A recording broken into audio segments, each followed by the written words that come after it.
نكمل les questions des téléspectateurs. Fagid, Zidane, ton sentiment sur cette question porte sur l'accord d'association entre l'Union européenne et l'Algérie.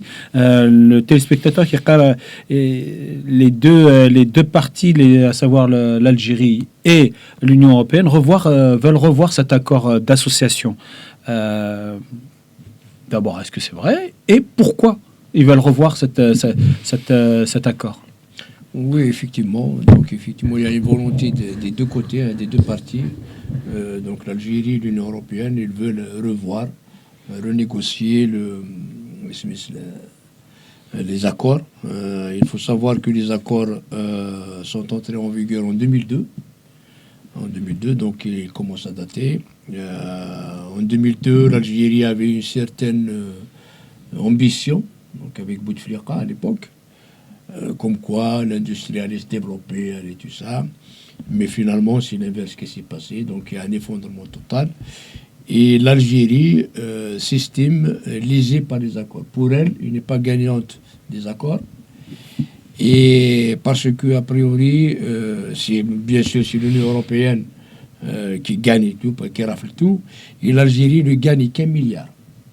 Hein, donc 1 milliard depuis le 2002. Hein. Donc depuis 2002, elle n'a gagné que 1 milliard. Donc en 23 ans, elle a gagné qu'un seul milliard sur cet accord. Et donc, eux, ils disent maintenant, en fait, l'Algérie peut carrément rompre les accords, mais bien sûr l'Union européenne, il est un peu, elle, gagnante dans l'affaire. Hein. Donc, en fait, l'Algérie ne vend pratiquement que les hydrocarbures. Il n'y a rien, l'Algérie n'exporte rien. Et par contre, dans l'autre côté, tout. Donc, en fait, je vends les hydrocarbures pour acheter des machines, pour l'industrie à manger. Donc, voilà un petit peu. Donc, la balance, a priori, selon même ce qu'a dit Tebboune, et qu'ils gagnent qu'1 milliard. Donc, pour eux, ils veulent diversifier déjà leurs produits, leurs échanges commerciaux avec la Chine, avec la Turquie, principalement. Et ils font donc a priori une baisse drastique des échanges commerciaux avec l'Union européenne. Mais l'Union européenne, je pense, tout ce qui l'intéresse dans l'Algérie, parce que l'Algérie ne donne rien, il n'y a que les hydrocarbures. Mais que produit l'Algérie pour qu'elle puisse essayer de vendre, d'échanger 95% des recettes, c'est des hydrocarbures.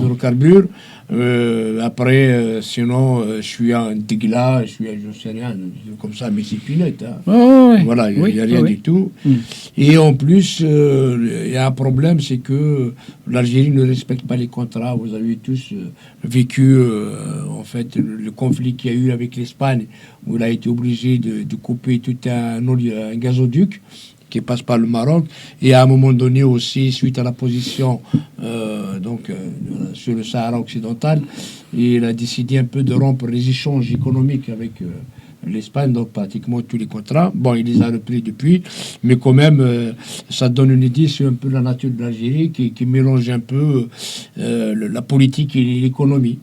Voilà, et pareil, il fait des politiques de discrimination, par exemple, sur le blé français. Donc il n'achète plus, il ne veut plus dans ses appels d'offres, et il dit clairement dans ses appels d'offres qu'il ne veut pas du blé français, donc il achète du blé russe à la place, et tout ça, c'est pour ça qu'à cause de toutes ces raisons-là, qu'il y a une volonté des deux côtés de revoir un peu les accords signés donc en 2002. Et tout ça, c'est parce qu'il y a une asymétrie. Donc, on ne peut pas... voilà. Donc, quand des industries ou des puissances, donc, c'est égal. Donc, il peut y avoir du gagnant-gagnant. Mais dans ce cas-là, l'Algérie ne gagne pas. Oui, mais quel est l'intérêt de l'Union européenne de revoir ces accords? Il n'y a rien. Voilà. Elle serait perdante dans tous les cas. Si on voit ces accords. Ah, ils sont gagnants. Dans l'affaire, ils sont gagnants. Dans cette affaire, s'il y a une renégociation de cette association AGI, de ces accords AGI... Après, on ne sait pas qu'est-ce qu'ils vont décider par la suite, comment ils vont renégocier le contrat, mais en tout cas, la situation actuelle, mais les deux, donc, ils sont d'accord pour renégocier le contrat. Mais il y a un autre problème qui est grave, c'est le principal. En fait, dans les accords, il est bien stipulé. Donc, il y a une clause bien stipulée comme quoi donc, il faut que donc, notre partenaire, le partenaire de l'Union européenne, respecte donc, les droits de l'homme et respecte les principes démocratiques. Et donc ça, c'est dans une clause, je ne me rappelle plus quel numéro. Et après, il y a une autre clause, donc le même article, qui dit que le non-respect de ces principes de respect des droits de l'homme et les principes démocratiques peut aller donc à la dissolution du contrat. Donc, en fait, là, maintenant, vous savez, la violation donc, des droits de l'homme en Algérie, surtout en Kabylie, hein, donc maintenant c'est connu de tout le monde. L'Algérie est condamnée par pratiquement toutes les instances internationales travaillant dans les droits de l'homme, voire même les démocraties occidentales. Donc, on en a parlé beaucoup. Et du coup, donc, et même l'Union européenne donc, a fait une circulaire sur donc, la violation des droits de l'homme en Algérie. C'est que les Nations Unies non, du Parlement européen. Oui, mais il y a aussi les Nations Unies aussi. Oui, ça, les Nations Unies, mais je parle de l'Union européenne, donc, voilà, elle a appelé donc, au respect des droits de l'homme, à la libération de son sang, les détenus politiques. Donc voilà, et là actuellement il y a l'Union européenne, donc elle est déjà dans son droit carrément de dissoudre ces accords, hein, d'annuler ces accords, parce qu'il y a un problème majeur, c'est la violation flagrante des droits de l'homme en Kabylie, voilà, donc c'est... Et nous, en tant que militants kabyles, nous appelons déjà l'Union européenne à aller dans ce sens. À dénoncer ces accords à Guy. Déjà, nous dénonçons ces accords et puis... Les encourage à suspendre. Et voilà, nous appelons à la suspension, à la dissolution de ces accords. Mais ceci donne un message, voilà, peut-être obligera la Kabylie, l'Algérie, donc à respecter les droits de l'homme, à arrêter la répression en Kabylie, quoi, donc à arrêter les génocides ou les crimes contre l'humanité qu'il est en train donc de commettre en Kabylie. D'accord, ok, merci. Chavan, penses-tu que réellement qu'il y a lieu de dénoncer ces accords à Guy par l'Union européenne à cause des droits de l'homme? Moi, je renforce ma position de suspendre ces accords et puis que l'Union européenne fasse de son effort pour suspendre ces accords avec l'Algérie tant qu'elle ne respecte pas le droit international. D'accord, ok, merci. Une autre question sur l'ambassadeur d'Algérie aux USA, apparemment. Le téléspectateur... Non, ça c'est l'ambassadeur algérien aux États-Unis. Donc apparemment, il a appelé l'administration Trump à un partenariat exceptionnel. L'Algérie et les États-Unis, donc qui veulent faire développer un partenariat, notamment peut-être sur les hydrocarbures, les terres rares, donc en fait ils veulent vendre l'Algérie, mais l'Algérie est-elle à vendre? L'Algérie, en fait, il est au mode panique. Déjà, on en a parlé déjà dans l'une des émissions, donc avec l'avènement de Trump. Et puis, on a dit que l'Algérie est prête à normaliser avec Israël. Il a peur que le Trump, en fait, classe le Polisario comme une organisation terroriste. Et donc l'Algérie est prise de panique, donc il est au mode panique. Et là, donc comment il essaie de draguer Trump, il essaie de draguer un peu l'administration Trump, et il cherche un parapluie. Donc si vous vous rappelez bien, jusqu'au jour d'aujourd'hui, c'est la Russie qui est un peu le parapluie, un peu le protecteur de l'Algérie. Oui, absolument. Vous vous rappelez quand il y a eu le Hirak, comment... le président par intérim Ben Salah, il est parti voir Poutine pour lui dire ne vous inquiétez pas, tout est sous contrôle, quand ils ont décidé un petit peu de réprimer le Hirak. Hein, donc, et l'Iran.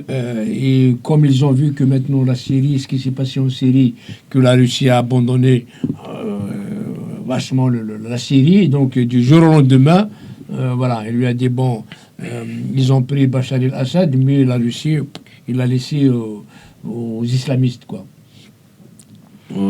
Les islamistes de Daesh. Hein, donc, et du coup, l'Algérie maintenant, il a eu peur, surtout avec les travers ou les problèmes qu'il a avec donc l'Europe, avec la France, avec l'Espagne, on l'a dit, et tout ce qu'il a avec le problème avec Israël, avec le Maroc, avec le Portour, donc du sud, des pays du sud, le Niger, le Mali, Burkina la Faso. Libye, mais a priori le Tchad, le Burkina Faso. Donc voilà, ça se complique un peu de tous les côtés. Et du coup, donc il cherche un parapluie, il cherche une protection, il s'est retourné aux États-Unis. Déjà, il a peur que ce que décide Trump. Et qu'est-ce qu'il a décidé? Donc, c'est l'ambassadeur, donc Boujma Boukadoum. Boujma Boukadoum, non, je ne m'appelle pas, c'est Boukadoum. Hein. Boujma Boukadoum, l'ancien ministre des Affaires étrangères de Djaïa, le premier mot d'un dictat de Boune. Donc, lui, maintenant, il est casé en tant qu'ambassadeur de l'Algérie aux États-Unis. En fait, il a essayé de draguer l'armée américaine. Donc, voilà. Et l'administration en général. Déjà, ils ont signé un accord avec l'Africom, hein, donc l'armée américaine en Afrique. Voilà, et ils ont signé 2 jours ou 3 jours après, je pense qu'ils l'ont signé le 22 janvier, 2 jours après l'installation de Trump. Ils ont signé un partenariat exceptionnel entre l'armée américaine et l'armée algérienne, ça veut dire l'achat de l'armement américain. Voilà. Bon, après, on ne connaît pas tous les détails de cet accord avec l'Africom, donc l'armée américaine en Afrique. Et ces jours-ci, il y a Boukadoum, donc le nouveau ambassadeur aux États-Unis. En fait, il a essayé de draguer. Il a fait ça, une interview dans un magazine du Pentagone américain, donc de l'armée de la défense américaine. Et là, il lui a dit que l'Algérie, d'ailleurs, il a utilisé un terme « sky is the limit ». Ça veut dire, bon, ça, aux États-Unis, c'est connu. Hein, donc, sky is the limit. Voilà, donc aux États-Unis, avec le mode libéral, le libéralisme, donc il n'y a pas de limite. La seule limite, c'est le ciel. Et donc là, il a dit même ça, dans le partenariat d'exception que veut signer l'Algérie avec l'administration Trump, c'est qu'il n'y a pas de limite. Si l'Algérie est à vendre. Voilà. En gros, si l'Algérie est à vendre, le Sahara est à vous, et beaucoup plus, parce que bon, les hydrocarbures, peut-être qu'il y a des sociétés américaines, d'ailleurs ils ont signé des accords avec Chevron, je pense, un truc comme ça, pour venir investir sans limite, donc c'est le sky is the limit, donc pour, voilà, donc c'est un bradage de l'Algérie, et ça pour sauver sa peau, parce qu'il est isolé à l'échelle internationale, donc il veut s'assurer, et comment s'assurer, et sachant que Trump, lui, il cherche ses intérêts, comme il dit MAGA, hein, Make America Great Again. Donc, l'Amérique, et l'Algérie, comment il va avoir son protecteur, comment avoir son parapluie, donc brader l'Algérie, voilà, les matières, les terres rares, les hydrocarbures, les ressources naturelles. Donc, sky is the limit. Donc, là, il a donné le feu vert aux États-Unis de venir prendre tout ce qu'ils veulent en Algérie, au Sahara, et toutes les ressources. Quoi. Et pourquoi ça, pour sauver sa peau. Comment peut-il sauver sa peau? De quoi peut-il sauver sa peau et veut-il sauver sa peau? Parce que là, il change de partenaire, si j'ai bien compris. Des terres, c'est Poutine. L'Algérie, en fait, déjà, l'Algérie n'a pas de souveraineté. Il a plusieurs souverainetés. Il a la souveraineté déjà idéologique, culturelle, c'est le Moyen-Orient, c'est l'Arabie Saoudite, c'est les pays arabes. Les pays arabes. Voilà, donc eux, c'est l'arabo-islamisme, c'est leur un peu parapluie idéologique. Porte l'idéologie. Voilà, et il y a la souveraineté économique. La souveraineté économique, jusqu'au jour d'aujourd'hui, c'est pratiquement l'Occident qui la porte. Maintenant, avec l'Occident, ça se passe plus, voilà. Ça donc, se passe mal. avec ça se passe mal. Donc, avec l'Espagne, avec la France, c'est pratiquement l'Union européenne, voilà. Et donc, voilà, ça se passe mal. Donc, il y a risque. Il est en train de changer un petit peu vers la Chine et la Turquie. Et il y a le parapluie, donc la souveraineté militaire, donc 90%, peut-être 100% de l'infrastructure militaire, du parc militaire en Algérie, et les Russes. Et maintenant, les Russes, la Russie n'arrive même pas à s'extirper du problème ukrainien. Et en plus, il a vu ce qu'il a fait à la Syrie, alors que la Syrie, le produit de la Syrie, c'est la Russie. Et la Russie l'a abandonné. Et du coup, ça a donné à réfléchir un petit peu. Les temps se resserrent contre l'Algérie. Et là, donc, ils cherchent comme seule solution, c'est le parapluie, c'est la protection américaine, parce qu'il est prêt, probablement, maintenant à arrêter le truc militaire, donc la coopération militaire avec la Russie, mais changer complètement, donc, un nouveau recadrage vers les États-Unis. Donc voilà, c'est un peu une façon pour les bras de l'Algérie, pour que le régime reste en place, pour que le Trump ou l'administration américaine les prend en charge, comme ça a été le cas par la Russie jusqu'au jour d'aujourd'hui. Oui, en effet. Donc, Houadj a un mentor, un protecteur. Effectivement, ce n'est plus pas un pays souverain. De toute façon, Sophie, oui. Les États-Unis ont bien aussi abandonné la Syrie. Quand ils ont abandonné les Kurdes aussi, quand il y a eu pendant la guerre civile en Syrie. Oui. Les États-Unis, pendant le premier mandat de Trump, il a abandonné la Syrie. Oui, et là, en fait, aussi, donc, il y a un autre problème, tu as raison de le dire. Donc, il y a... Trump qui cherche ses intérêts. Oui. Voilà, qui cherche ses intérêts. Donc, ça tombe bien avec le régime algérien. Lui aussi cherche ses intérêts. C'est quoi ses intérêts? C'est de rester au pouvoir, c'est de perpétuer, en fait, c'est le régime. Voilà. Et il y a un autre problème, c'est le Polisario. Donc, probablement avec ça, parce que si le Trump classe le Polisario comme organisation terroriste, c'est fini pour l'Algérie. Parce que l'Algérie, est-ce que maintenant, du jour au lendemain, il va arrêter? Déjà, on en a parlé lors de la dernière émission. Est-ce que du jour au lendemain, l'Algérie peut lâcher le Polisario? Voilà, elle peut le lâcher si Trump le décide. Mais si après, au moins, je reste avec toi. Donc, d'accord. Il peut lâcher le Polisario, mais je reste. Voilà, épargne-moi ça. Parce que si tu finances le terrorisme, parce que si les classes terroristes, l'Algérie, tu héberges les terroristes, tu finances les terroristes, et donc tu vas être sanctionné. Et pour éviter ça, donc il demande peu l'abri, la protection des États-Unis. Est-ce qu'il cherche l'influence des Américains sur le Gafi? Justement, pour qu'on oui, mais parce que là, maintenant... sous le coup du Gafi, oui. L'Algérie, il est sur la liste grise, hein, comme on a dit la dernière fois, on a fait une émission, on a parlé, il est sur la liste grise, et donc la prochaine étape, c'est la paria. Donc, il est en train, l'Algérie, donc avec cette nouvelle stratégie, c'est de se mettre sous l'abri des États-Unis, parce que jusqu'à maintenant, ils ont juste une relation un peu cordiale. Mais maintenant, ils sentent que les temps se resserrent et que Trump, il est imprévisible, il peut tout faire. Et c'est une façon un petit peu de se protéger contre les imprévisions, les sautes d'humeur de Trump. D'accord, on va juste dire ce que c'est le Gafi, le Gafi. Je te laisse définir. Le Gafi, c'est l'organisme. Le Gafi, c'est un organisme intergouvernemental, donc international, aussi un petit peu pour combattre la lutte contre le terrorisme et la corruption et le blanchiment d'argent. Et donc l'Algérie, parmi les 5 ou 6 pays, hein, donc il figure donc sur la liste. Voilà, sur la liste des pays qui financent le terrorisme et qui font du blanchiment d'argent, de la corruption et tout ça. De la corruption, oui. Et donc ils sont donc sur la totale. Et la prochaine étape, donc c'est la Corée du Nord, c'est une paria comme la Corée du Nord. Sur la liste noire. Comme il y a aussi, je pense, c'est le Myanmar, je pense. L'Iran, en là, non? L'Iran, pas.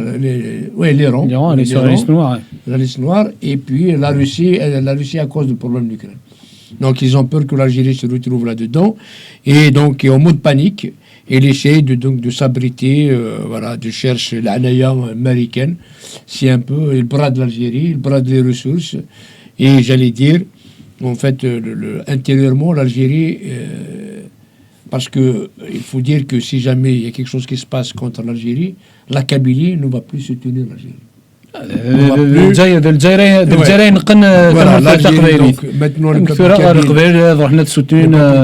peuple kabyle s'est rendu compte qu'il est colonisé par l'Algérie, qu'il n'est plus en mesure de sacrifier pour l'Algérie, comme il l'a fait, tu viens de dire tout à l'heure, comme quoi, ou le Hajj, quand il est parti, voilà, se battre contre le Maroc, il se met contre du Sahara, et pour le territoire né que le Maroc demandait. Et si à cette époque-là, si les Kabyles ne sont pas partis, on aurait gagné la tête, peut-être on n'aura pas le destin Guéna. Peut-être la Kabylie serait sortie d'auberge, quoi. Il ne serait pas dans cette situation. Donc c'est un peu stratégiquement, Aït Ahmed et Oulhadj et les FFS à l'époque, ils n'ont pas bien réfléchi. Voilà, autrement, je suis en conflit avec toi, je ne peux pas, tu es en terrain, tu as amené tes chars avec moi, va les prendre là-bas, quoi. Et c'est pas à moi d'y aller. Et voilà, donc c'est une erreur stratégique à l'époque. Voilà, et tu là, donc si la même chose se passe, si l'Algérie, pour une raison ou une autre, il y a une invasion de l'Ouest, du Sud, je ne choisis rien, de la France, la Kabylie ne prendra pas part au conflit. Voilà, il ne va pas se faire avoir une énième fois. Ils ont encore mieux fait que ça, ils ont des armées qui ne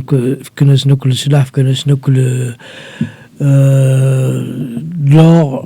Il n'y a que des bijoux, il y a que du man un peu partout, des éléments, il y a que du man un peu partout. Tadamoun, c'est ça s'appelle? Ah. Ismi Sakin, Tadamoun. Oui, ça c'est pour l'effort pour construction nationale. Mais ils ont ruiné la Kabylie pour rien. Oui, voilà. La Kabylie, non seulement ils ont désarmé, donc voilà un petit peu donc voilà en gros donc pourquoi l'Algérie se met en mode que je peux qualifier de trahison. Voilà. Carrément. Et du coup, le fait que la Kabylie n'est pas avec elle, parce que c'est la Kabylie qui a libéré l'Algérie, hein, donc sans la Kabylie, l'Algérie ne vaut rien. Et ils ne veulent pas se mettre se retrouver dans cette situation, donc ils sont en train de demander l'année américaine. Voilà, c'est un peu voilà, c'est d'un protecteur à un autre lorsqu'on est complètement mineur et dirigé par des incompétents et des mafieux incultes. Des voyous, oui. Il y a une rumeur qui circule, je ne suis pas sûr de la validité. C'est qu'une simple rumeur, mais... c'est qu'actuellement, l'Occident ou l'Union européenne pousse Tebboune à la démission. Ça vient de sortir. Ça vient de sortir. Ça date d'hier ou avant-hier. C'est d'une incompétence totale. C'est un arabo-islamiste. Il prend une idéologie. Mais les compétences, oui, c'est Ramadé. D'accord, ok. Ceci dit. Hier soir, à la caméra de télévision, il me dit, je ne sais pas, je casse le cœur, et que on tombe voilà, المقرن بالله قلع نصدق ما يمغبن نشيكي كان oui oh ben dis donc dis donc tout ça est triste hein, donc pour nous remonter le moral on a dit une pause musicale elle a dit un sort de مخان يترشت يدنا على الغروان ثاني ثنون à tout de suite.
تذوب في الغكان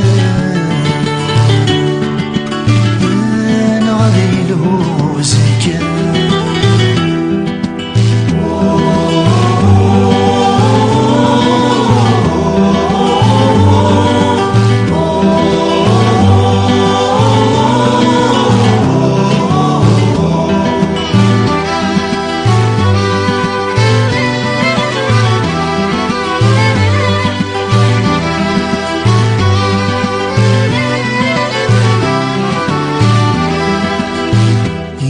ذمان يقل نزديها ذاك غصران وذاك سافا ذاك غصران وذاك سافا يديش السنة يدي شرق في النسان ذي ربوان روحنا جانوها ذي ربوان روحنا جانوها يدي الزين في النسان خاص في الله يتهمر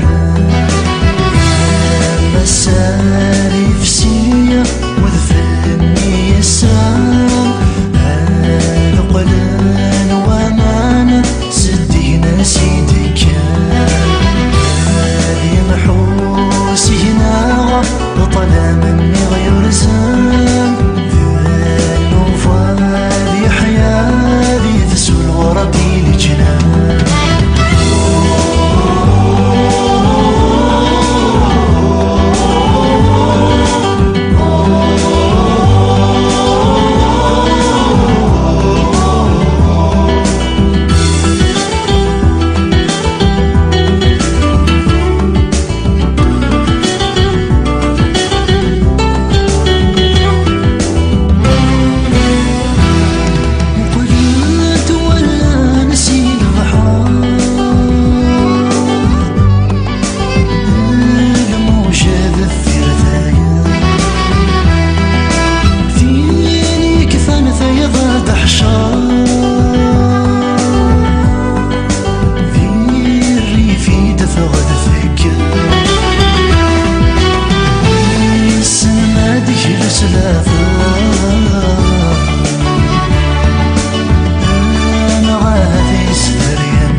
Voilà, donc Nourad, après cette chanson à Guy de Saadar, donc Nourad à nos questions. Nous sommes toujours les questions Guestriagi étaient sur Internet par nos téléspectateurs. Et ça nous met une femme courante et mis t'intéresser on a fait un قار et vraiment دوا عندنا تنتميز السن notamment Zidane تنمرتي كزيداني mais tu as pris le temps pour répondre aux questions à Guy. Merci de ta présence et pour venir justement expliquer tout ça. Sur le Parlement britannique, on a reçu une question. Apparemment, il y a eu le Parlement britannique qui a parlé de la question kabyle via une question posée. Qu'est-ce que tu en penses de ça? Ben, c'est sur une autre preuve que la question kabyle avance. On voilà, il y a pas mal de chancelleries du monde libre, donc ils commencent à parler de la Kabylie et à soulever la question kabyle. Et donc le Parlement britannique, encore, donc c'est une autre étape, c'est un autre jalon. Il y a un Parlement qui a posé une question au gouvernement britannique sur la question kabyle. Il dit comment vous allez réagir par rapport à ça. Donc ils ont dit aussi il y a un cabinet d'avocats qui ont, en se basant sur le droit international, donc ils ont validé le fait que le peuple kabyle c'est un peuple à part entière et qui mérite, qu'il a le droit à son autodétermination, ce que ne reconnaît pas l'Algérie. Pour l'Algérie, le peuple kabyle c'est pas un peuple. Le peuple kabyle il fait partie du peuple algérien. Voilà ce qui est faux. Et donc le cabinet d'avocats britannique donc a soulevé ça et étudié, et donc en se basant sur cette déclaration du cabinet d'avocats, donc il a été aussi réaffirmé dans le cadre de la question du Parlement. Et voilà, donc la bonne nouvelle ici, c'est que l'Angleterre commence à parler. On a vu, par exemple, l'Union européenne, on a parlé, le Parlement français, on a parlé, le département d'État américain, on a parlé à plusieurs reprises, les Nations Unies ont parlé, les autres organisations internationales des droits de l'homme, ils en ont parlé, Amnesty International, maintenant c'est le Parlement britannique, donc c'est une avancée majeure. La réponse du gouvernement, elle était un peu diplomatique, et ils ont répondu comme quoi il y a eu pas mal. Ils ont déjà soulevé le problème entre gouvernement britannique et puis gouvernement algérien, donc avec les différents ministres à ministre, entre ambassades. En tout cas, c'est quelque chose de très, très, très... c'est une bonne nouvelle. Il faut qu'on continue, qu'on sollicite. On alerte pas mal d'instances internationales. On ne communique pas sur ce qu'on fait. Mais il faut savoir qu'on envoie beaucoup de rapports. Rien que déjà demain, on a un grand, je ne vais pas dire de quoi il s'agit, oui, mais un grand rapport donc à envoyer. Donc je ne vais pas dire quel est le qui, etc. Mais voilà, donc on fait pratiquement chaque semaine, on envoie à plusieurs, mais chaque fois qu'il se passe quelque chose, donc on envoie, on alerte la communauté internationale, et c'est ce qui fait que maintenant le monde entier, parle de la Kabylie, parce qu'il y a vraiment un abattage, un grand travail qui a été fait là-dessus. Et ça commence à donner ses fruits. Ok, merci. La question suivante. Nora Daint, les chrétiens, effectivement, c'est un sujet apparemment qui tient beaucoup à cœur le Qbayr, parce que ça fait plusieurs fois qu'on nous pose la question gay à les chrétiens kabyles. Il y a apparemment une pression des États-Unis, de la part des États-Unis et du Royaume-Uni. Oui. Sur le régime algérien, qui appelle les deux pays, les États-Unis et le Royaume-Uni, appellent le régime algérien à réouvrir Les églises. Les églises des Zaïr. Qu'en est-il chez Turquie? Oui, justement, par rapport à ça, le Parlement britannique, donc le parlementaire qui a posé la question au gouvernement, lui, il a soulevé le problème des chrétiens. Il a soulevé les droits de l'homme en général, je pense 87 bis, donc il a parlé de tout ça. Et il a soulevé la situation des chrétiens. Et donc il appelle, d'ailleurs, il appelle les instances concernées, même le ministre religieux, donc il a soulevé ce problème-là avec le ministre algérien de la religion, quoi. Donc ils ont dit que il a demandé tout ça, expliqué pourquoi il y a tant de fermetures, pourquoi vous avez réprimé ça, d'autant plus c'est un peu c'est de l'évangile des protestants. Donc la partie qui est réprimée en Algérie, c'est la partie qui n'est pas officielle, c'est la partie évangéliste, c'est la partie protestante, parce que comment dirais-je, l'Église catholique représentée par exemple Notre-Dame, les quelques églises qui sont gérées un peu par le Vatican, par Rome, celles-là, elles sont plus ou moins respectées, voire cadrées. Mais la religion qui est un peu réprimée, c'est celle qui est adoptée par pratiquement beaucoup de Kabyles, c'est la religion protestante, et c'est l'évangéliste, et ça c'est beaucoup plus anglo-saxonne, donc américain, enfin c'est d'origine anglo-saxonne, donc comme le Royaume-Uni, les États-Unis, et donc ça c'est la partie du Royaume-Uni, donc ils ont appelé donc l'Algérie à cesser ces répressions et à réouvrir donc à laisser les gens la liberté du culte, la liberté de conscience, et à réouvrir ces églises. Et aussi, il faut savoir que les États-Unis, ils ont classé l'Algérie donc à 2 reprises, je pense de 2023 2024, ou 3 reprises 2022 2023 2024, sur la liste donc des pays sous surveillance de la liste des pays qui répriment justement la liberté religieuse. Voilà. Donc il y a là-dessus, pareil, c'est une pression, mais comment vous connaissez l'Algérie, c'est un monstre, donc il fait tout ça. La seule boussole qu'il a, c'est la boussole arabo-islamiste. Tout ce qui sort en dehors de l'arabo-islamisme, donc il éradique, quitte à brader l'Algérie, comme on l'a dit, ils cherchent la protection de Trump. Donc ils ont peur de Trump, ils ont peur de la force, tu vois. Donc ils sont prêts à brader l'Algérie, les richesses algériennes, les ressources naturelles, les ressources souterraines, l'or, l'uranium, la matière terre rare, pour un peu soutenir le secteur, la high-tech américaine.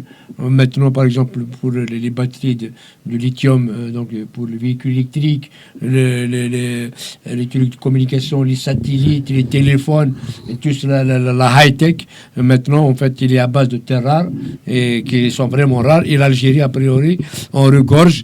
Donc, pour continuer, donc l'Algérie, il compte pour continuer donc la promotion ou l'imposition, donc imposer l'idéologie arabo-islamiste, réprimer donc la Kabylie, la religion chrétienne.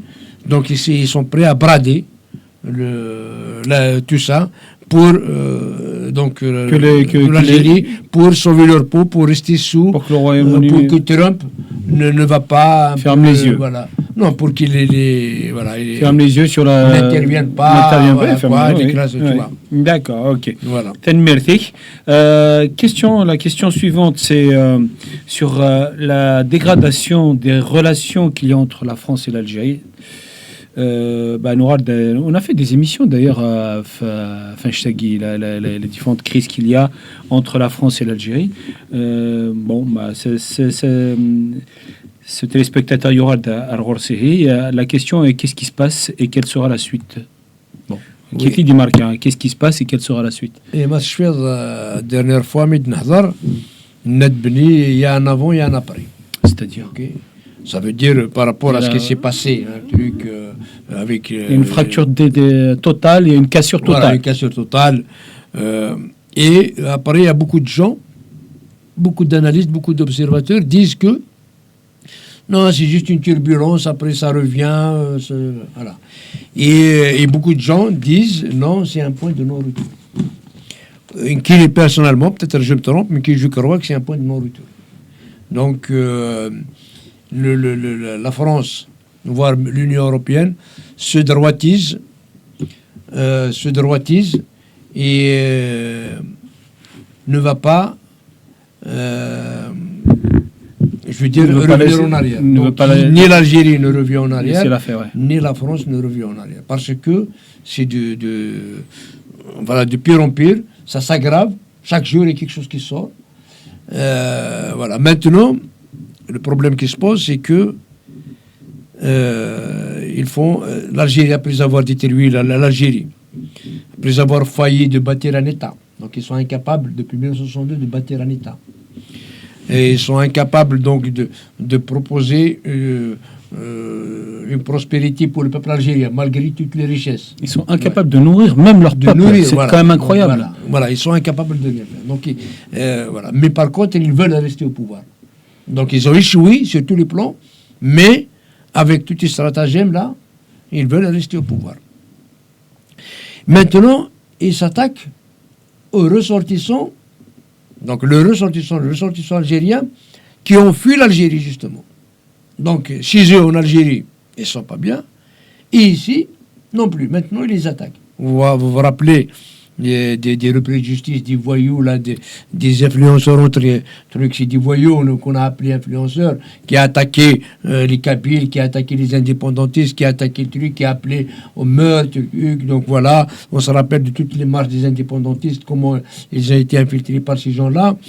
Et là, donc, la France, un petit peu, elle s'est sentie humiliée, et elle a décidé un peu de sévir. Il faut arrêter maintenant. Parce que jusqu'à maintenant, on l'a dit déjà, que la France a été laxiste, réconciliante, compréhensive, voilà, elle a laissé faire, voilà. Mais après, maintenant, il ne peut plus. Et aussi, il y a le problème de l'immigration, c'est que maintenant, les exécutifs, l'Algérie ne veut plus, hein, donc ils défient la France. Et la France s'est sentie un peu humiliée. Ils se sentent humiliés. Et l'opinion française aussi, même si un peu actuellement le gouvernement est en crise, parce que ce n'est pas un gouvernement qui a une majorité.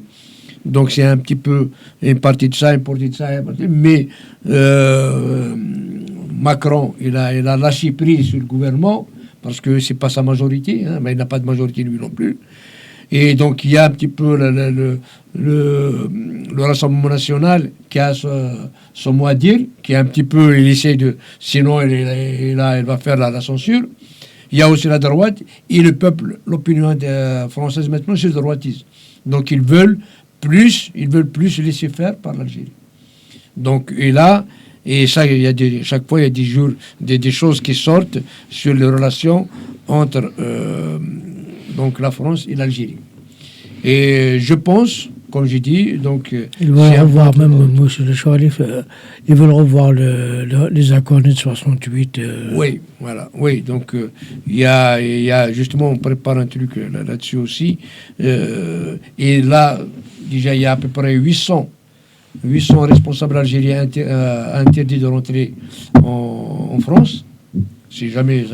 Et là, ils disent, en fait, ils veulent une réponse graduée. Vous prenez pas vos OQTF, on va augmenter. Donc là, c'est maintenant l'annulation du visa. Ils ne donnent plus de visa. Ils sont déjà en train de serrer.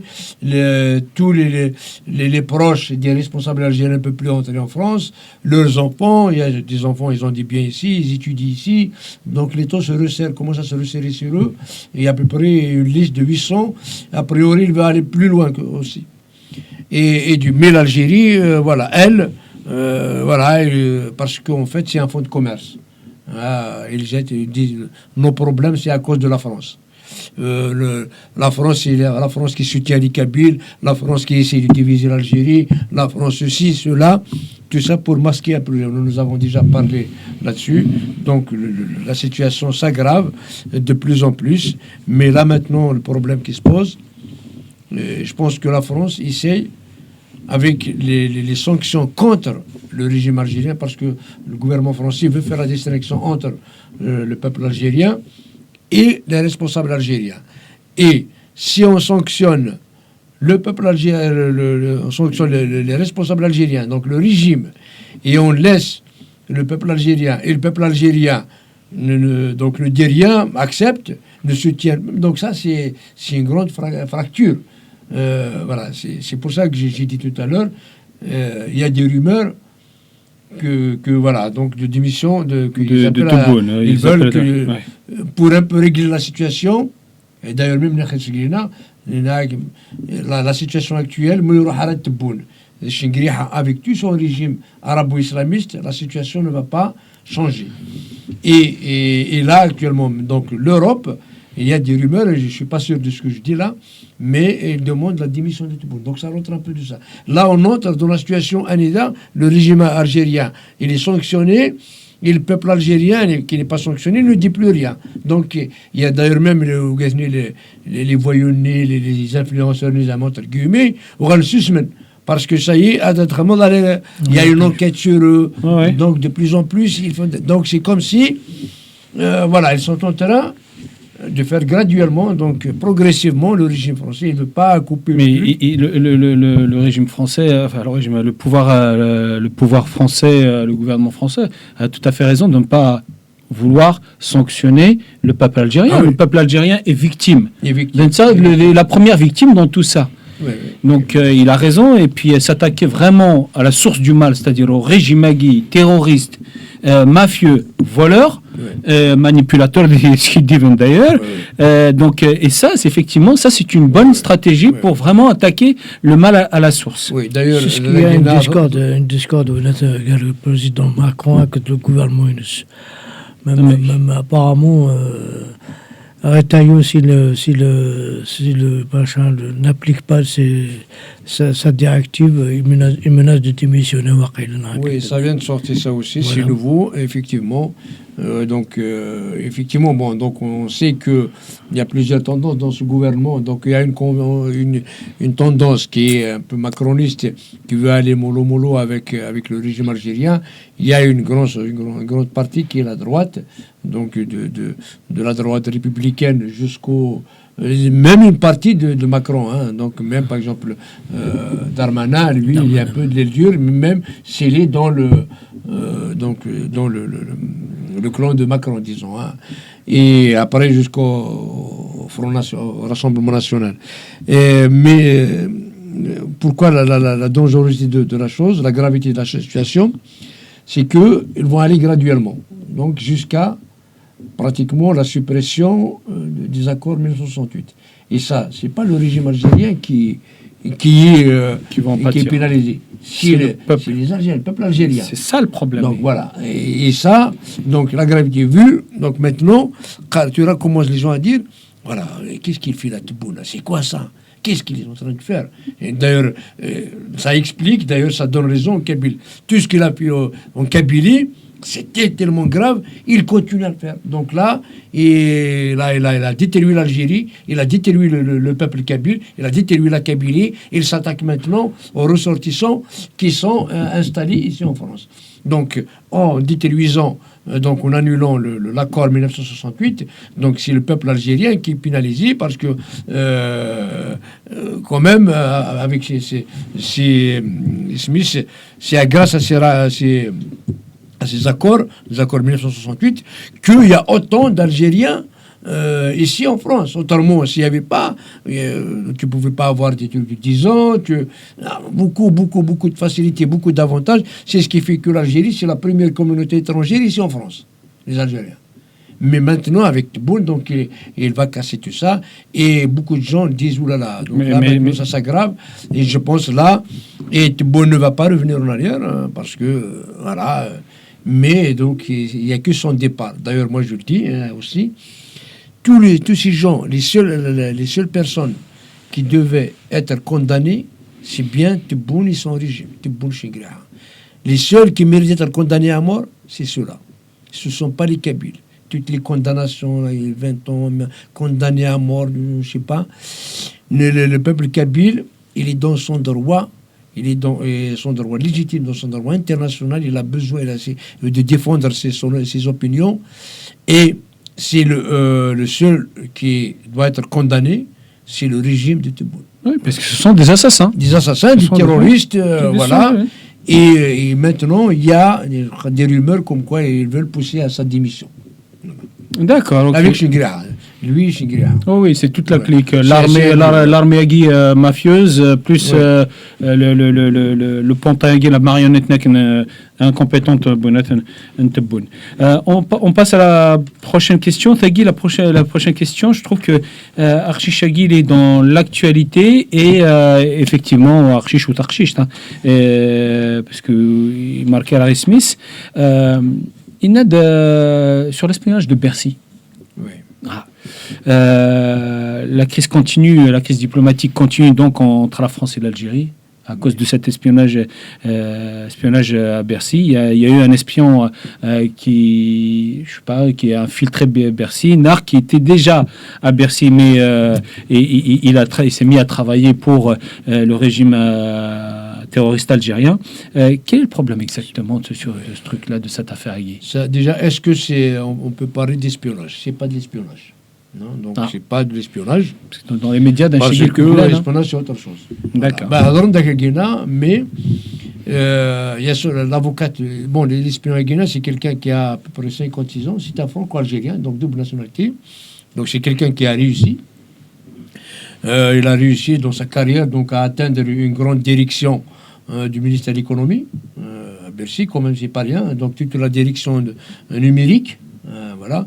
Donc, grâce à son poste, donc, il a accès pratiquement à toutes les bases de données des institutions françaises.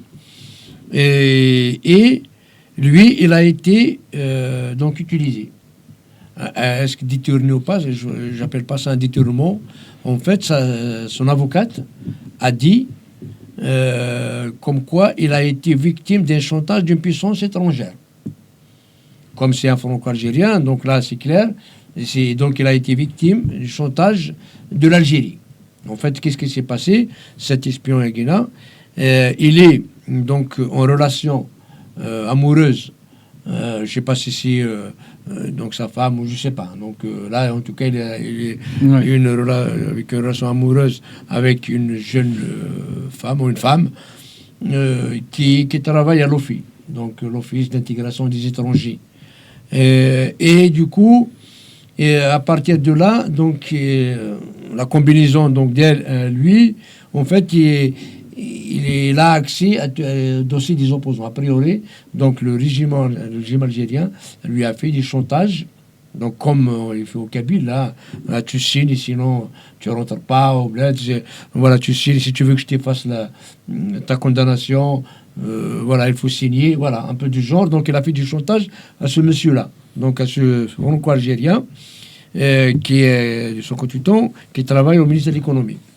Et là, il lui demandait des informations sur tous les opposants. Donc, les opposants, quoi? Tout ce qui est, par exemple, les avis d'imposition, enfin, tout ce qui est le dossier sur les opposants, les indépendantistes kabyles, voilà, les journalistes là, enfin, tous les opposants au régime algérien. Et donc, après, Farknes. Donc, il est pris dans la sac dans le main, Farknes dans la main, la main dans le sac, pardon. La main dans le sac. La main dans le sac. Oui. Ils l'ont pris la main dans le sac. Oui. Farknes, voilà, il faut le truc. Donc, ils l'ont interpellé maintenant. Ils ont attendu le jugement. Il est sous contrôle judiciaire. D'accord. Voilà. Et les documents Agui, quelle est l'importance de ces documents Agui, Snef? Parce que Snef, ton avis d'imposition. D'imposition. Et vous n'êtes pas obligé de faire tout ça. Vous un chantage avec un truc. mais ça a derrière, ça a derrière. Ah oui. Moi, déjà, c'est la vie de tout le monde. Et vous Les adresses, ça, les adresses déjà. mais là, on joue, mais je joue, mais ça a derrière, moi, c'est la vie, c'est la nature, c'est la vie. C'est la vie, comment Et tout le voilà, monde- mais il a riche, il est riche, mais les pauvres, il est où le problème? Il n'y a aucun problème là-dessus. Donc, Le collègue de mon donc, délire, ça- c'est vraiment la vie d'opposition, tu te casses. Mais C'est un truc qui a duré longtemps ou ça fait un petit moment, ouais, bah oui, ça c'est clair, a priori. Et le problème, c'est que, pourquoi on ne parle pas d'espion? Quand on parle d'espionnage, ça veut dire c'est pour l'intérêt du pays. Par exemple, il y a un projet économique, il y a un truc de défense, une technologie, tu ne vas pas créer des problèmes diplomatique pour un simple à tes avis ressortissants. avis d'imposition. Oui. Pour un simple avis d'imposition. Tu vois, maintenant l'Algérie, la chute de Guinée, donc il porte atteinte aux franco-algériens de la Guinée. Ça, c'est quelqu'un un voyou, c'est des pratiques de voyou. C'est pas de l'espionnage. Mais maintenant, tu portes atteinte à toute la communauté des Algériens de la Guinée. Voilà, bon, on a une bonne presse. Donc les Kabyles, maintenant, tout le monde en parle, tout le monde salue la bravoure du peuple kabyle parce que c'est le seul qui est contre ce régime algérien, il le dit clairement. Maintenant, les Français le reconnaissent. Tous les médias en parlent. Mais là, le problème algérien, l'Algérie, maintenant, voilà, il porte atteinte à ses propres ressortissants. Maintenant, il y a ça qui se fait d'une statistique, là, il y a que le nombre d'Algériens emprisonnés dépasse en nombre hein, le nombre des emprisonnés, des prisonniers étrangers dans toute l'Union européenne. Et oh, Voilà. bien. Voilà. Donc voilà, regarde ce que Voilà l'image que Tebboune et que Shingriha, voilà, essaye de faire, voilà, ici en France. Et donc là, les seuls perdants dans l'affaire, c'est le ressortissant franco-algérien. Ils ont fui l'Algérie. Des fois, ils l'ont fui par bateau, par barque. Ils ont risqué leur vie pour fuir l'Algérie parce qu'ils ne sont pas bien. Et là, maintenant, ils sont poursuivis ici. Ils sont...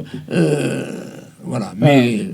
C'est dommage que ces questions à sont extrêmement pertinentes. Les questions à là. Mais ce qui me dérange là-dedans, c'est que c'est ça. On parle beaucoup d'Algérie, mais t'as de soutenir l'Afrique. Chaque Algérie, on est pris un peu le dans le drapeau même bateau. kabyle, oui, mais bon, le projet indépendantiste, mais مثلا إلى نقولنا مسألة surtout في المستقبل ما ظنناش كاع des questions ثقافية هني رحان تاقي كان. Mais les questions donc à ce sujet, donc on va faire une pause musicale. Hein. On reviendra après voir encore d'autres questions.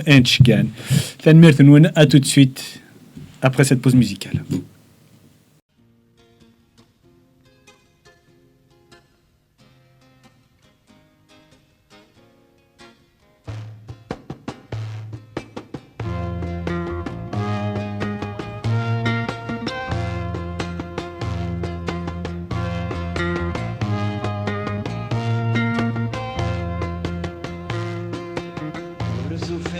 شهيد شني غالة زمرتي غلا ورثو فيض ذا شهيد بوي غالي فاسني وذي الموال ورثو فيض ذا شو تنادي غالة زافتي ونانا جدي يا بريدة تعدي غي وبارثو كذا فريدة تعدي غي ومارثو كذا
ومارث قدم لا لا لا لا لا لا لا لا لا لا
Donc, on va continuer les questions à Guinard, questions à Guinard, poser les questions des téléspectateurs sur l'Algérie et la Kabylie.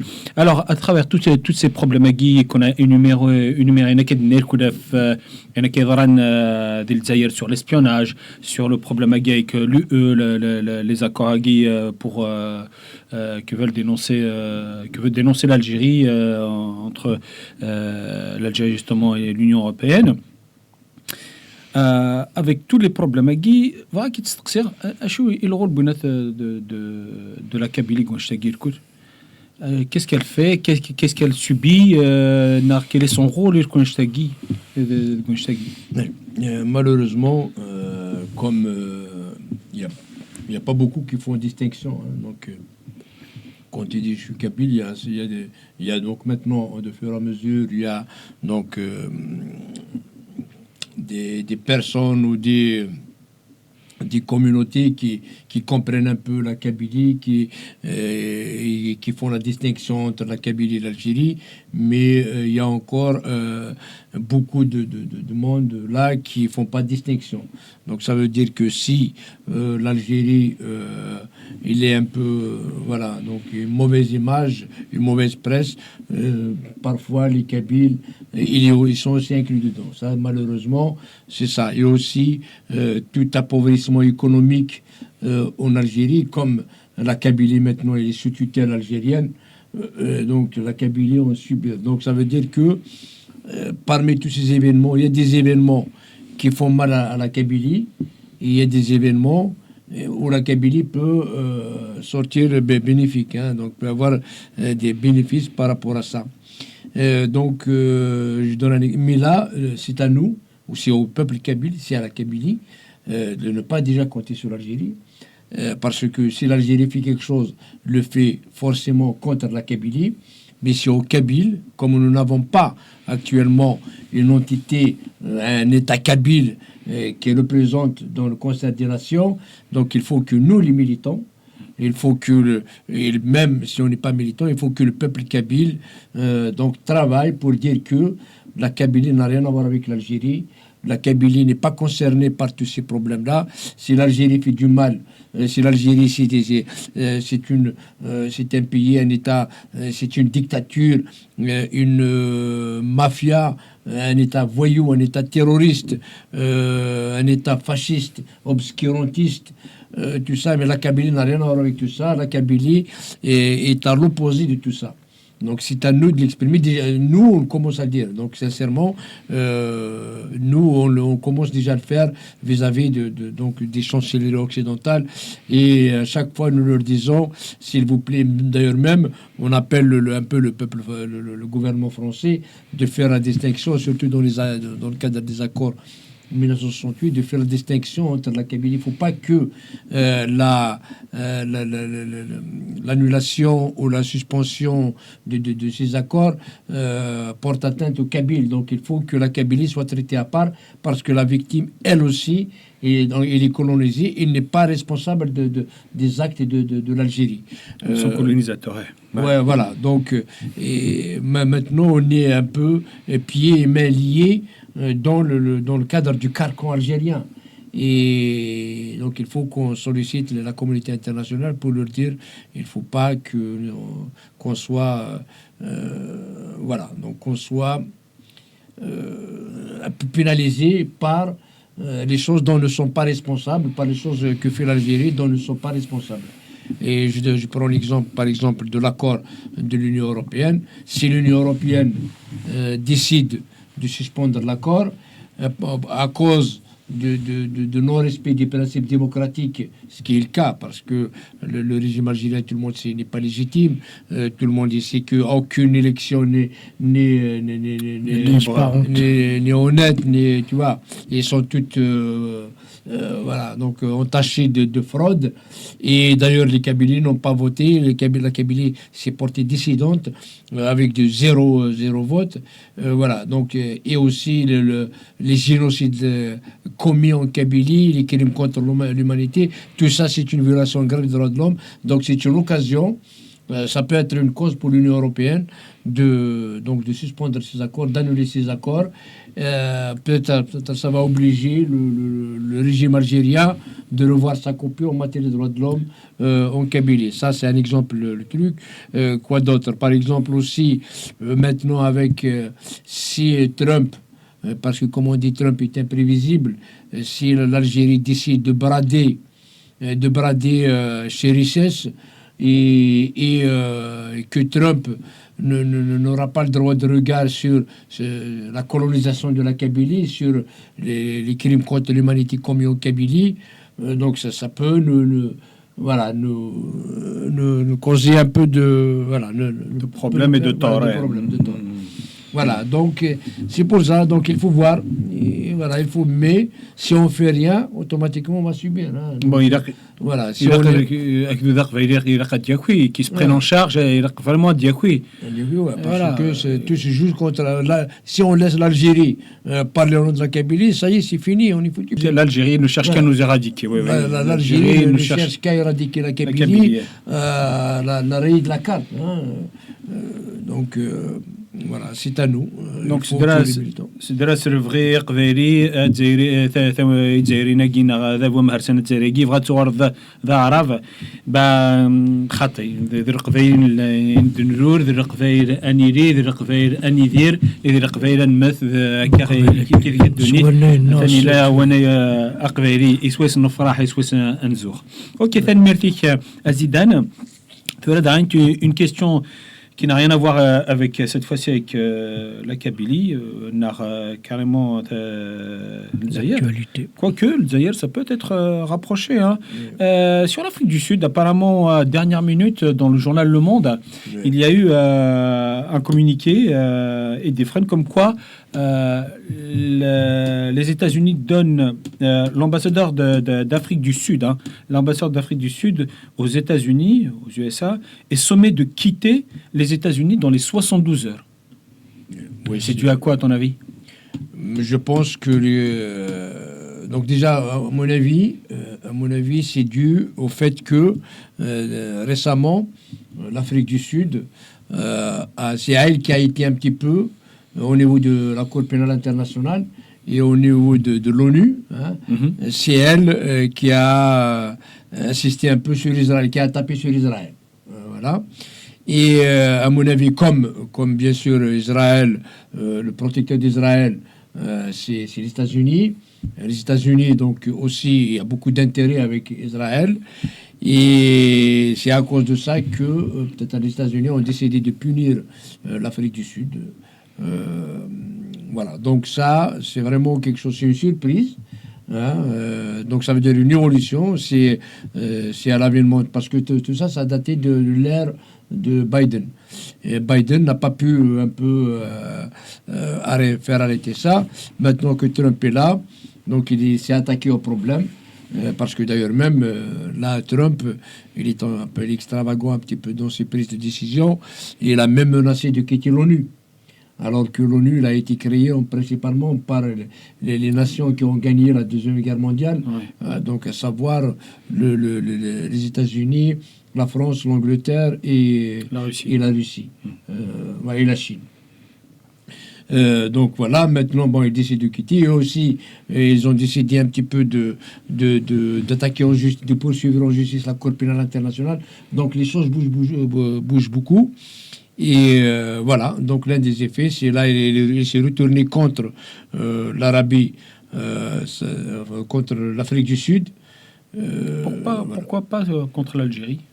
Eh ben, en fait, je pense que c'est la prochaine étape.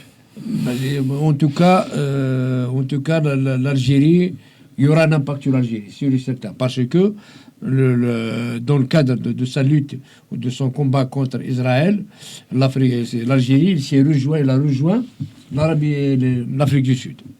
Donc, si on attaque ce projet-là, si Trump attaque l'Afrique du Sud par rapport à ça, et j'imagine il attaque le projet. Et le projet n'est pas porté uniquement par l'Afrique du Sud, il est porté aussi par l'Algérie. Donc c'est Nielsen. Voilà. Et donc l'Algérie, bon, pour l'instant, on ne sait pas. Et il n'y a rien qui a circulé par rapport à l'Algérie. Mais en tout cas, Alger, il a fait main dans la main, il a fait cause commune avec l'Afrique du Sud. Et on avait parlé que l'Algérie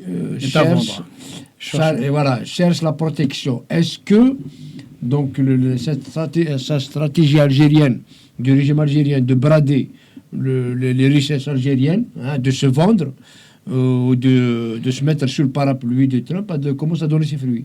Parce que si on s'attaque à l'Afrique du Sud et on ne s'attaque pas à l'Algérie, alors que l'Algérie et l'Afrique du Sud, ils étaient pareils, ils étaient main dans la main dans cette attaque contre Israël. Normalement, si on touche à l'Afrique du Sud, on touche automatiquement à l'Algérie. Mais, comme on dit, wait and see. On va voir l'évolution de la chose. Mais il se peut que... Voilà, donc peut-être que la protection, vendre l'Algérie, ça commence à donner des fruits, peut-être. D'accord. C'est une question qu'on se pose. Donc l'Algérie a préparé déjà le contre-coup et elle accepte d'être le vassal des États-Unis pour ne pas subir un coup. Voilà, donc, c'est Tebboune et l'aime dire contre Khota. Voilà, c'est la contre-Khota de Tebboune. Donc voilà, se vendre aux États-Unis pour éviter, parce qu'ils ont peur de Trump. Et voilà, se vendre pour... mais enfin, c'est pas au profit de l'Algérie, c'est au profit du régime. Le régime tient, parce que l'Algérie n'a rien à gagner dans tout. Voilà. Tout ce que fait le régime algérien, les dictateurs à Guinée, ce qu'on peut les appeler terroristes, les assassins, la mafia, il y a tous les noms et cas. Tout ce qu'ils font, c'est dans leurs intérêts, non pas dans l'intérêt du peuple algérien, et encore moins dans l'intérêt du peuple kabyle. Mais justement, là-dessus, il y a un point à dire. Les déboires, pourquoi tous ces déboires? Pourquoi l'Algérie s'est attaquée de partout? Tout ça, la cause, c'est la Kabylie. Le nœud coordonné de l'affaire, parce que c'est son anti-kabylisme, c'est la colonisation de la Kabylie qui a emmené, ou bien les génocides commis en Kabylie, les crimes contre l'humanité commis en Kabylie, la colonisation de la Kabylie, son anti-kabylisme systématique, automatique, c'est ce qui a fait que donc d'engrenage en engrenage, les choses sont pires. L'Algérie se retrouvait un peu dans cette situation pratiquement d'effondrement. Donc c'est ça. Donc là, l'origine du problème, c'est parce que il s'est attaqué à la Kabylie. Maintenant, Il trouve qu'il est rentré dans un engrenage incontrôlable et c'est elle qui va se faire un petit peu dévorer. Voilà. Je croyais vraiment impunis, faire des crimes, commettre des crimes impunis Oui. et faire souffrir un peuple désarmé. Et là, aujourd'hui, ils se retrouvent démunis, complètement rejetés. Ah oui, mais la Kabylie, c'est parce que c'est Sahara Rawis et qui défendait une هذيك حرب الفلاس ارمي وتجارة هذا بو جامر سنة زايري اتي كان كاب بلا ما الرئيس دغنيت دونك سي باسكو وثنا ناخذ وثن ثمر ثقفيريث ان كوني دغنيت الرئيس c'est donc là c'est qui قال لك اني تخدمي la Kabylie, il est en train de le subir. Moi quand j'imagine par exemple une constitution, normalement elle est faite pour donner des droits, pour confirmer une identité. Une constitution ne doit jamais faire pour enlever les droits, pour nier les identités. Donc la constitution algérienne c'est une constitution comment dire, criminels, de voyous, de terroristes, d'apartheid, oui. D'hors la loi. Donc, oui. Excuse-moi, Zidane, la Constitution, mais quand est-ce que l'Algérie a une Constitution? Tu te rends compte? Mais c'est le depuis 70 jusqu'à aujourd'hui, à chaque fois, à chaque président, oui. Il fait voter une Constitution. Mais chaque fois, c'est une constitution de voyous, de criminels, c'est une négationniste, révisionniste. Voilà. Une constitution, si on veut faire une constitution de base à l'indépendance de l'Algérie, disons, c'est là une constitution qui ne bougera, sauf s'il faut rajouter des articles, des amendements. Mais à chaque fois, le président a une constitution, c'est une constitution bidon. Négationniste et révisionniste, voilà, à elle seule, donc cette constitution algérienne porte bien son nom en anglais, dust, poussière, un déchet, voilà. Donc voilà, on aurait bien voulu que ce soit quelque chose de magistral, quelque chose à partir du moment où il nie les peuples qui d'Afrique du Nord. D'ailleurs même l'Afrique du Nord fait Maghreb.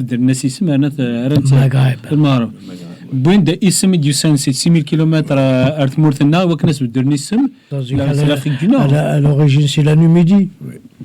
تمازغه voilà. Ok, sur ces belles paroles ايث مثلا ثراغ مبدر ثقراغ تدويل تاقي juste زيدان تبض يون ليفري un livre. Est-ce que زمرضان مسريض فلاس qui sait qu'il a écrit, de quoi ça parle? Je te laisse totalement dire. Est-ce que je vais le montrer à Aka, qui a Crime d'État de Farid Alilad, c'est ça? Oui. Alilad, voilà. Donc en fait, ça, bon, avant de dire parler de roman, on va parler de donc Farid Alilad. Farid Alilad, donc c'est un journaliste, écrivain kabyle, voilà. Bon, à un moment donné de son parcours, quand même, il a pas mal tapé sur les indépendantistes, voilà.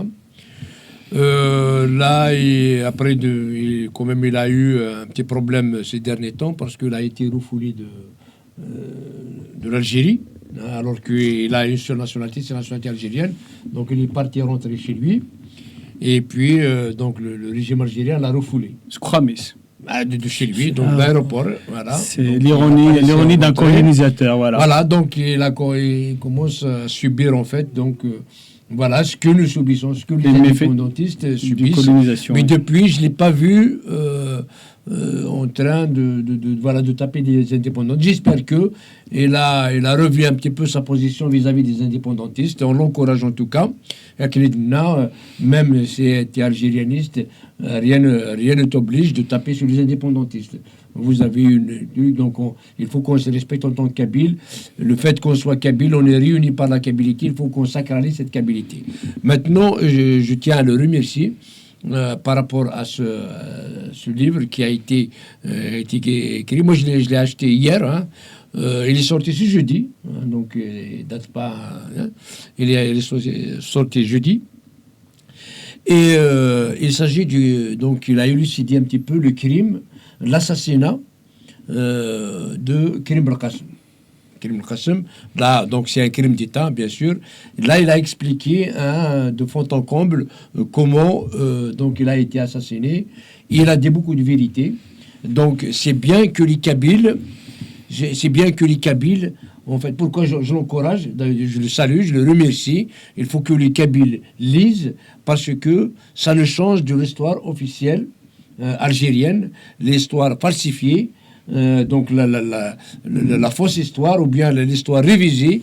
Et donc lui, il a dit, j'ai lu que je n'ai pas encore finalisé la lecture, mais en tout cas, il y a des choses déjà, les premières choses que j'ai lues, je les ai retrouvées en fait. D'ailleurs, c'est indiqué dans la liste de sa bibliographie. Donc les 4 tomes faits par Yves Courière, voilà, sur la guerre d'Algérie. Et il a raconté en fait des choses qui étaient déjà là. Il a aussi raconté Abban, donc l'assassinat de Abban Ramzan, dont malheureusement Karim El-Qassem est ski. Donc ça, il l'a dit, hein, donc il l'a caché. Il n'a pas essayé de faire les éloges de Karim El-Qassem, alors que le Tchad, d'ailleurs même à Abban Ramzan, il a dit à un moment donné, dans l'avion, bon, oui, c'est Boussov. C'est Boussov qui a pris la décision de l'assassiner. Mais Karim El-Qassem, il était d'accord pour l'emprisonner. Bah, je ne vais pas donner tous les détails, je ne vais pas raconter le truc, mais si vous allez lire, vous allez trouver en fait pourquoi il a été décidé un petit peu, pourquoi d'abord emprisonné à Ben Ramzan, mais et après il l'a à Ben Ramzan, mais si vous l'avez non, Karim El-Qassem et Sisbir, Donc, voilà. on ne va pas raconter tout le livre, on Ouais, va laisser quand même avoir un succès. Voilà. Il a raconté donc son assassinat, il a raconté beaucoup de choses, il a dit des choses entre Kabylie et Arabe. Donc en fait, Zéro Kabylie date de 2019, ça fait partie du projet Zéro Kabyle, ou du plan Zéro Kabyle, ou de l'opération Zéro Kabyle. Si on lit ça, on voit les choses, même si Karim El-Qassem il est manqué de stratégie, c'est un grand personne, parce que c'est grâce à lui qu'il a la 3. C'est sous son règne que la Kabylie a existé administrativement. Il y a Karim El-Qassem, la 3. La Kabylie, mais la Kabylie n'a pas une reconnaissance officielle, administrative. Donc, il y a un peu théoriquement, mais en pratique, et grâce à lui, quand même, il a donné, concrétisé qu'il y a une Kabylie, là, ses frontières, c'est la Oulaya 3. Voilà, donc c'est un grand monsieur, et c'est grâce à lui, je dis bien, c'est grâce à lui que l'Algérie est indépendante. Parce qu'il a été de bout en bout. Depuis 1900, il a rejoint le Maquis depuis 1947 et donc le pauvre Nran en 1970. Voilà. Et oui, Nran, donc c'est Ali Hadrat d'après Nran Karim El-Qassem, donc c'est un peu, c'est lui qui a élevé Boumediene. Après Boumediene, c'est lui qui a pris la décision de le tuer. Bon, c'est M. Nran, mais donc j'encourage la Kabyle. C'est bien que les Kabyles parlent de leur histoire, remettent les pendules à l'heure. Et voilà, donc merci M. Farid Alilet. Grâce à un moment donné, quand même, tu as beaucoup tapé sur nous, mais on pardonne, nous sommes des Kabyles, si on revient tous à la raison, respectons-nous les uns les autres. C'est le merci.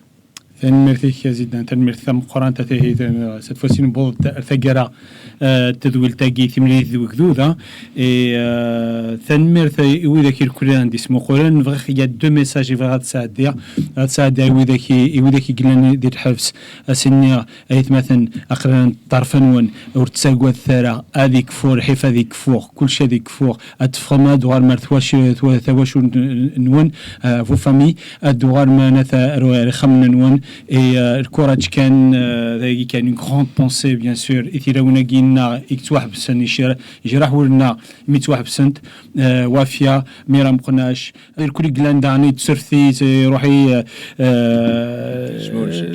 اسمه وسنت parce que ذاك la fin de l'émission un peu fatigué mais on pense très très fort à vous et une dernière pensée actuellement ces derniers temps il y a eu beaucoup de gens qui sont attaqués aux indépendantistes et notamment au MAC. Nous sommes indépendantistes et et grande pensée et les indépendantistes du MAC, on leur fait un gros coucou, un gros bisou et indépendant jusqu'au bout. بعد مرتي وإذا كي الكل عندي اسمه قرن أسنينير وإذا qui ne sont pas encore abonnés radio télévision Taqvairit, abonnez-vous à télévision Taqvairit, ça va nous aider dans notre diffusion du message auquel nous s'accueille à notre mesure bien sûr et à la Sénégal.